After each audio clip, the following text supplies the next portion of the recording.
One Queens-based artisan baker is celebrating his Honduran roots while launching a podcast that's all about connecting to people's most nostalgic moments through food. Let's go hang out with Bryan Ford.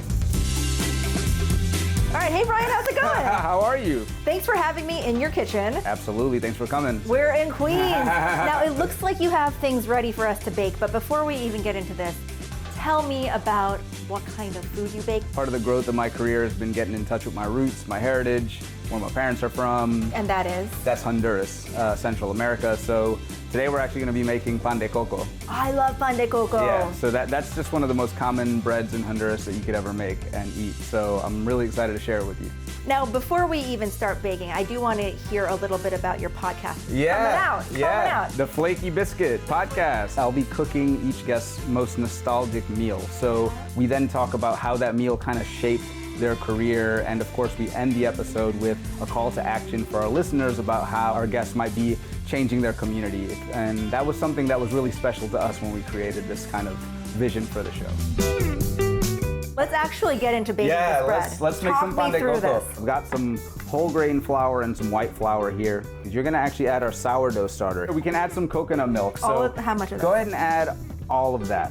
Add some sugar, but not too much. Like a pinch? Yeah, like a pinch, let's see. Now we'll have a little pinch of salt there as well. And then we'll add some shredded coconut. Okay. All right, so you ready to get down? Okay, let's do it. No, this is great. The texture looks nice.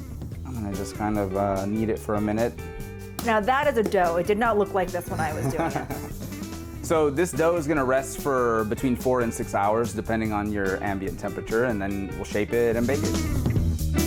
So I have covered a lot of chefs and a lot of bakers, and you just taught me something new. Simple syrup, salt, and eggs to do the egg wash. Yeah, it's gonna create a nice sheen on our pan de coco. So here, why don't you go ahead and brush it like that? So not too much. Not too much. Okay, how's that? That looks wonderful. That looks perfect. All right, so then the next step is to just hit it with a little bit of our shredded coconut. Yeah, go ahead. All right, and now it can go into the oven. And then we'll set a timer for about 25 minutes.